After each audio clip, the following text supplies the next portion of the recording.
In the previous segment, we considered the identity and judgment of Mystery Babylon and suggested that there is a timely relationship between the events of that judgment and the rapture of true believers.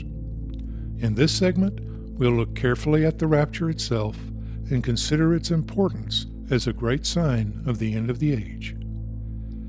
In the last days, we learn from the Scriptures that in the last days perilous times will come.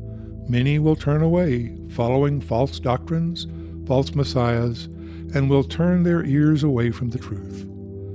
We can see in this what is sometimes called the great apostasy, by which is meant that many will abandon the true faith. Nonetheless, there is clearly a remnant of true believers.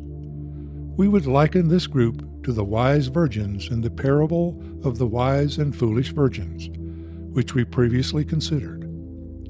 The central fact of what made one set of virgins wise and the other foolish was the simple fact that the wise virgins truly believed that their groom was coming, and they fully expected his return. So let us consider then how this relates to the rapture of believers. As we saw in the previous segment dealing with the judgment of Mystery Babylon, God called his people to come out of her, so that those believers do not share in her judgments and agony. This event clearly occurs before the rise of the Antichrist kingdom, as we also saw that the Antichrist kingdom cannot arise until Mystery Babylon has been removed. Thus it would certainly seem to be a very important sign preceding the events of the tribulation period and the final 7-year period preceding the end of the age. This is powerfully suggestive evidence of the timing and occurrence of the rapture. Beginning with that, let's consider some supportive evidence which supports a pre-tribulation rapture. Number 1. In Luke 21, Jesus himself admonished all believers to watch, therefore, and pray always, that ye may be accounted worthy to escape all these things that will come to pass.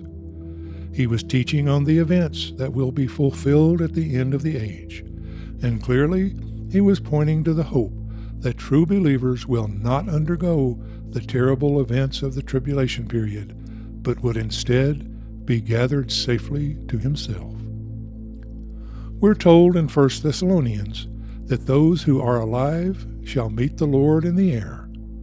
Now it is important here to reflect that at the conclusion of the final events of the tribulation period, we're told in Zechariah that the Lord will set his foot upon the Mount of Olives at the last day, and then, we believe, he will claim the world for his millennial reign. Thus, there is a difference, as we see it, in the final return and the gathering of believers, as we are told specifically that we will meet the Lord in the air.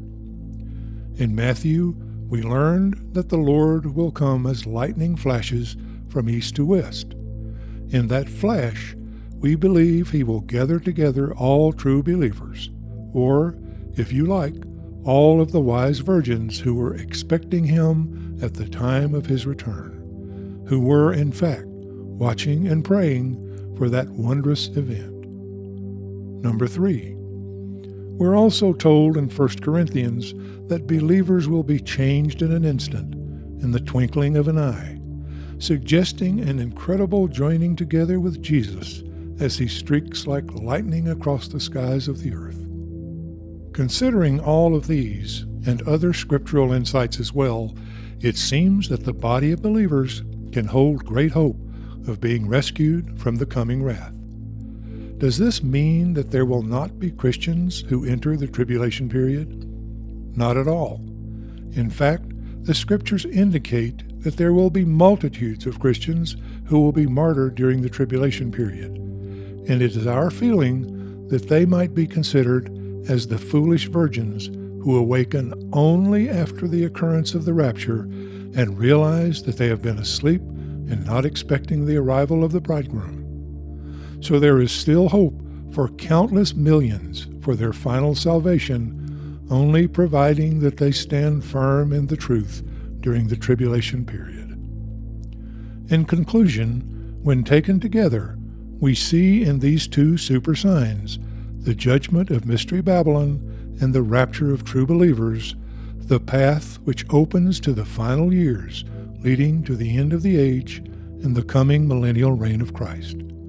It is our prayer that all believers rally to the faith and stand firm in that faith during these challenging times in which we live. For as dark and difficult as these times may appear, they are also exciting and marvelous indeed to contemplate. For let us continue to remember that we are certainly witnessing the onset of birth pains, which lead to a wondrous new birth. Thank you for joining us.